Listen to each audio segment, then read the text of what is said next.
साधु और चूहा। पंचतंत्र। महिलरोपयम नामक एक दक्षिणी शहर के पास भगवान शिव का एक मंदिर था। वहाँ एक पवित्र ऋषि रहते थे और मंदिर की देखभाल करते थे। वे भिक्षा के लिए शहर में हर रोज जाते थे और भोजन के लिए शाम को वापस आते थे। वे अपनी आवश्यकता से अधिक एकत्र कर लेते थे और बाकी का बर्तन में डालकर गरीब मजदूरों में बांट देते थे, जो बदले में मंदिर की सफाई करते थे और उसे सजावट का काम किया करते थे। उसी आश्रम में एक चूहा भी अपने बिल में रहता था और हर रोज कटोरे में से कुछ न कुछ भोजन चुरा लेता था। जब साधु को एहसास हुआ कि एक चूहा भोजन चोरी करता है, तो उन्होंने इसे रोकने के लिए सभी तरह की कोशिशें की।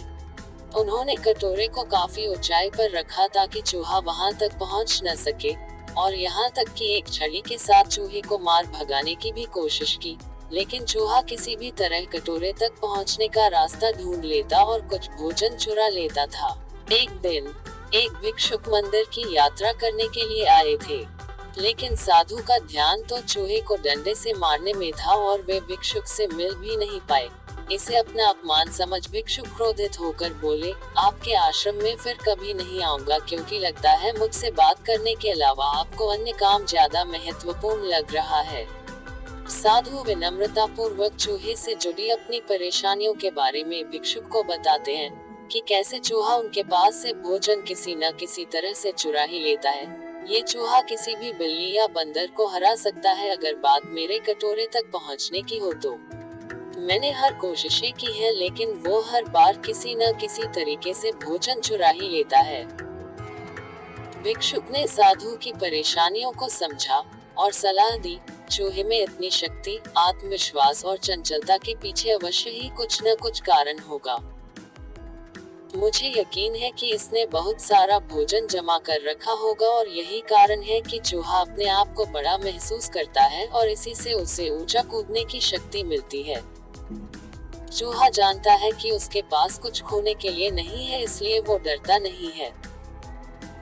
इस प्रकार साधु और भिक्षुक निष्कर्ष निकालते हैं कि अगर वे चूहे के बिल तक पहुंचने में सफल होते हैं, तो वे चूहे के भोजन के भंडार तक पहुंचने में सक्षम हो जाएंगे।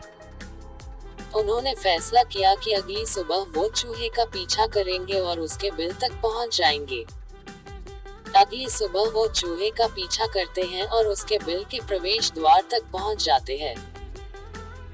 जब वो खुदाई शुरू करते हैं तो देखते हैं कि चूहे ने अनाज का एक विशाल भंडार बना रखा है। फौरन ही साधु ने सारा चुराया गया भोजन एकत्र करके मंदिर में ले जाते हैं। वापस आने पर अपना सारा अनाज गायब देख चूहा बहुत दुखी हुआ और उसे इस बात से गहरा झटका लगा और उसने सारा आत्मविश्वास खो दिया। अब चूहे के पास भोजन का भंडार नहीं था, फिर भी उसने फैसला किया कि वो फिर से रात को कटोरे से भोजन चुराएगा। लेकिन जब उसने कटोरे तक पहुंचने की कोशिश की, तब वह धड़ाम से नीचे गिर गया और उसे यह एहसास हुआ कि अब न तो उसके पर शक्ति है और न ही आत्मविश्वास।